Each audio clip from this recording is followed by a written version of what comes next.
Hello everyone, and my name is Dawson, and welcome back to the channel. In today's video, I got you guys the settings to use here in Call of Duty Modern Warfare 2.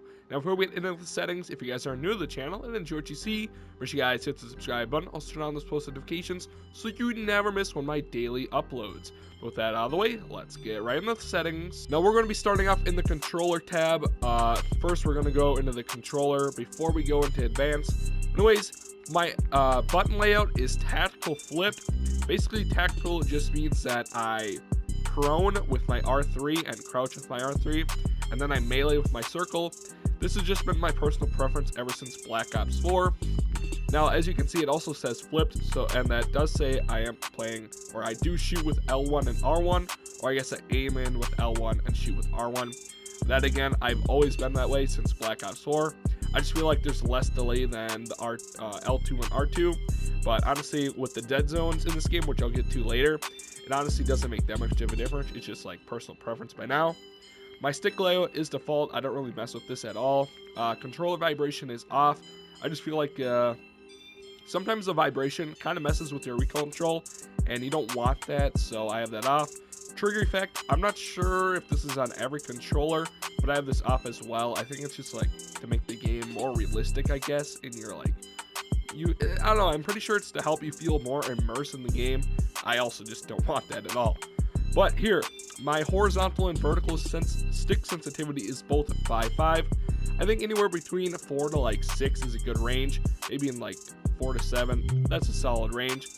My ADS sensitivity multiplier is 0.7, so that is actually kind of slow, but honestly, I don't know, this game is kind of weird to me. I play on a lower sense compared to others.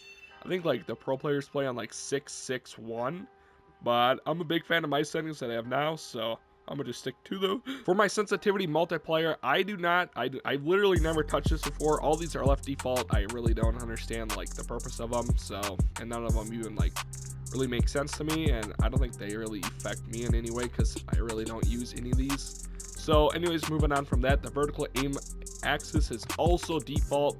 All these are left standard. Again, there's a lot of settings in here that I just have not messed with, and basically I've been told not to mess with by like Twitter, and so I'm gonna just listen to that. My aim down sight behavior is hold. I don't even know what this is. This is brand new. I have that left default. I actually have auto tactical sprint. Honestly, you could probably use auto sprint because slide canceling isn't a thing where automatic tactical sprint would be helpful. So you could use automatic sprint. I just choose not to, just to like save my controller lifespan. Equipment behaviors hold, ADS melee. Interact reload behavior, another big setting is prioritize reload.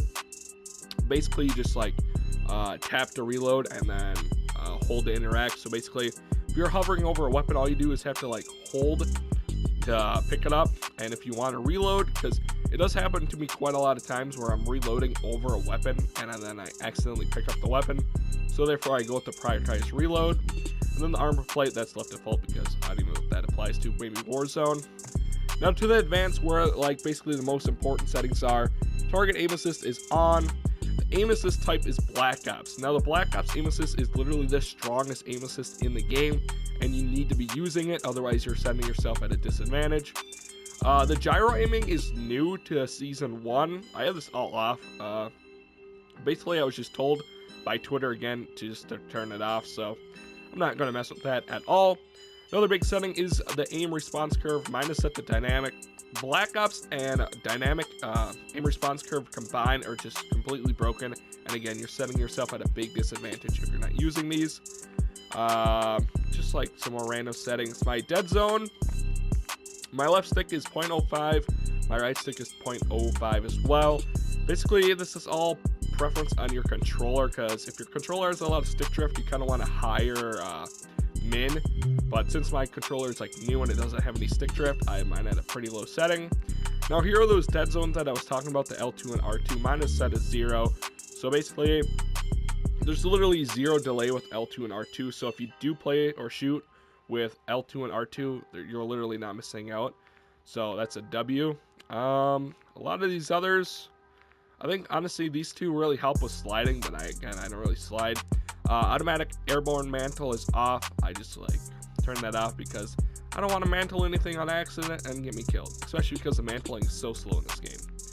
A lot of these other things are basically just like random. Yeah, there's really, here's another setting that I did turn off that wasn't default already. The depleted ammo weapon switch. I actually have this off because I already have it like programmed in my mind that when my weapon runs out of ammo, I need to switch weapons manually.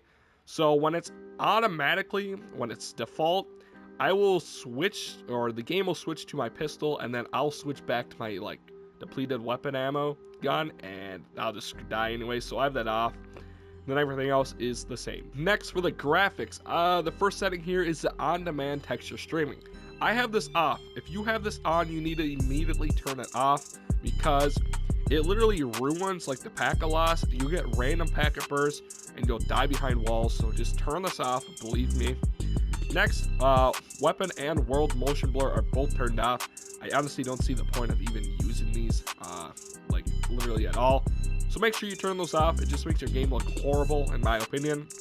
Film grain is also all the way at 0. If you have it like strength like very high, makes your game look like poop as well. Depth of field is off. I really don't know what this setting means, but I've seen like other people turn it off, so that's what I did as well. Now fidelity FX cast. Now this game, or this setting, actually makes your game look a lot better. So I have mine on, and then my strength is at 85. You can bump this to 100, but honestly anywhere between like 75 and 100 is a good margin. 120 hertz is on because I'm on the PS5. My field of view is 115. I get asked about this quite a lot. Mine's at 115. But when you go into the more, you need your ADS field of view to be affected. You'll just have less visual recoil, and who doesn't want that? As well as the weapon field of view, you want this on wide because, again, the less visual recoil. And it's just, you know, less visual recoil. Who doesn't want that? Again. Third person, I don't play that. This is another big setting here, the first person camera movement. You want this at least. So basically, if you're getting like grenaded or stunned, your screen will shake a lot. But here with the setting at least, basically you'll just have the minimum screen shake. So that's a W in my opinion. Brightness is totally personal preference on your screen, how the way you play. And safe area is just like another personal preference. So that is the graphic settings for me. Moving on to the audio settings. My audio mix is set at headphone bass boost. I honestly have never tried any of like the TV. Basically, since I'm wearing headphones, I decided to throw on the headphones, obviously. But the bass boost definitely makes footsteps sound a lot louder. Now my master volume is set at 70. I honestly have this lowered because if I have it higher, it's harder to hear my mic in game. So I have this lower. My music volume is at 14 because I just do not rock with the music, especially when it plays in game. Like, I don't like that at all. Dialogue volume is 90. Basically, this is just like the strength of like your character calling it when like streaks are being called in. Effects volume, this is at 50. Again, like the grenades, the stuns, the streaks going off, like that just gets annoying. My hit marker volume is at 96. I'm not 100% sure why it's not at 100, but hey, I'll just leave it as it is. Mono audio, this is off because audio, I don't understand what the setting even is, so I just have it off as the default. Subtitles are default. I don't have them on at all.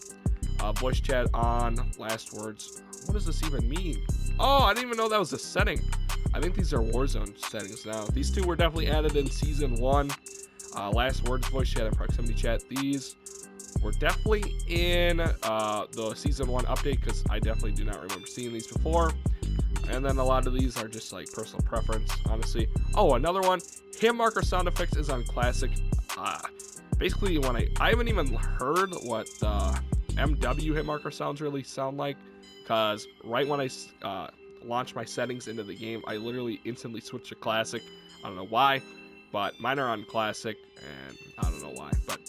And then the reduced I don't even know how to say that word. I'm not saying it either. This last setting here in the audio tab, I have this on. Basically, you'll just have like less of a noise when you're concussed or a flash grenade is thrown at you. And basically, because you know the flash grenades and stun grenades are very loud, and this basically just like lowers it for free, so hey, that's a W in my mind. And finally, for the last setting tab is the interface. Basically, a lot of these aren't that important. Honestly, a lot of these are set at default, but the main one that I will go over is the color customization to make your game a lot more vibrant. Basically, what you want is the color filter set at 2, the color filter target set at both, the world color intensity at 100, and the interface color intensity at 100 as well. This will just make your game look a lot more vibrant, and basically it just looks more appealing in my opinion. The HUD color palette is Tritanopia as well, so you want that changed as well. Basically, I think I only changed the enemy color and the party color, I believe, just to like the darker colors so I can see them easier. But yeah, that is basically the only settings that you really need in this game. If you guys have any questions, drop them down in the comments down below, and I'll try and help you as best as I can. But yeah, I hope you guys enjoyed today's video. If you guys did enjoy today's video, make sure you guys hit the like button, and I'll see you guys in the next one. Peace.